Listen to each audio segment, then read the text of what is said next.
Normally on this channel we talk about the aspects of bowling and the factors that play a role in our ball motion. Today we're going to discuss the various phases of ball motion, how they're identified, and what some are saying about ball motion coming up on The Art of Bowling.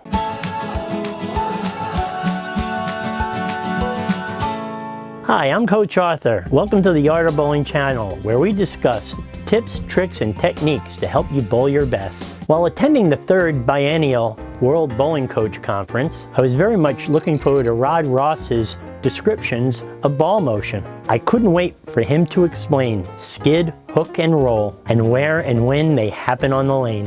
After all, this is the man that coined the phrase. Now before we go further, let's discuss what skid, hook, and roll is supposed to mean. The first phase is called the skid phase, and is when our ball is spinning and rotating in one direction, but traveling straight in another direction. And we see that in this example. The second phase is called the hook phase, and begins the moment our ball starts to turn, traveling in a non-linear or curved path. That means the bowling ball is starting to change directions to get to the pocket. The third and final phase is called the roll phase, when the ball is rotating in the same direction that it's traveling as it finally meets the pins. I'll be honest, one reason I wanted to hear what Rod had to say about skid, hook, and roll is that I could never see when the ball actually got into its hook phase. Is that it? I think I see it.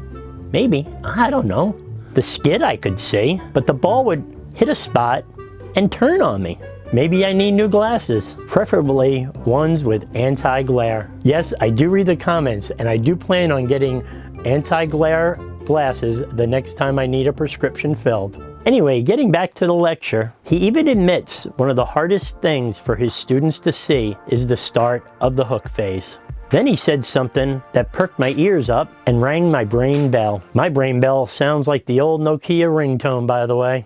Rod Ross, the coiner of the phrase skid, hook, and roll, said maybe what we're trying to describe for them to see is so hard because maybe it doesn't exist. He goes on to mention how in the early days, using a ball motion camera and a computer system called Digitrax, he couldn't get the system to identify the skid phase, as Digitrax noticed a slight curve of the bowling ball's path in the first 20 feet of the lane. Well, that's not supposed to happen. Skid phase is the first phase, and the ball is supposed to be rotating in one direction while traveling in another direction in a straight line. So he had to override Digitrax by hard-coding the skid phase in the first 20 feet of the motion. Detecting curve in ball motion, ball is in hook phase. Oh, Digitrax, you silly goose, you're wrong. I'm just going to correct you there, the first 20 feet, skid. So here we have camera-based computers not detecting the skid phase, and the rest of us having trouble detecting the hook phase. Something doesn't sound right here. The first two phases of ball motion are now in question. A bell goes off in my head.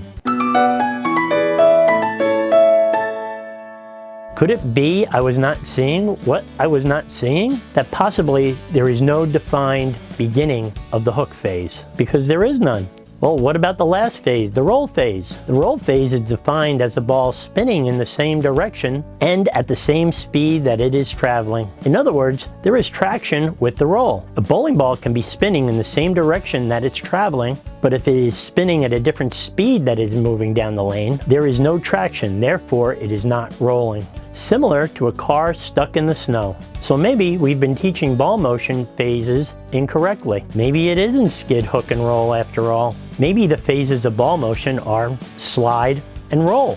Or as Rod put it, slide without friction or roll with friction.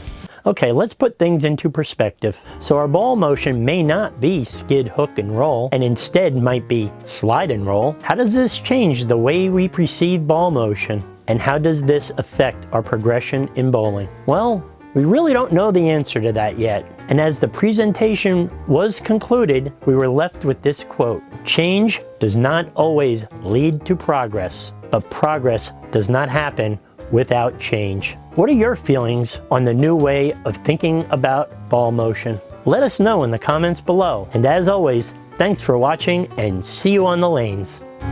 Hi, I'm USBC Silver Certified Coach Arthur O'Connor. Thanks for watching and see you on the lanes. coming up on The Art of Bowling.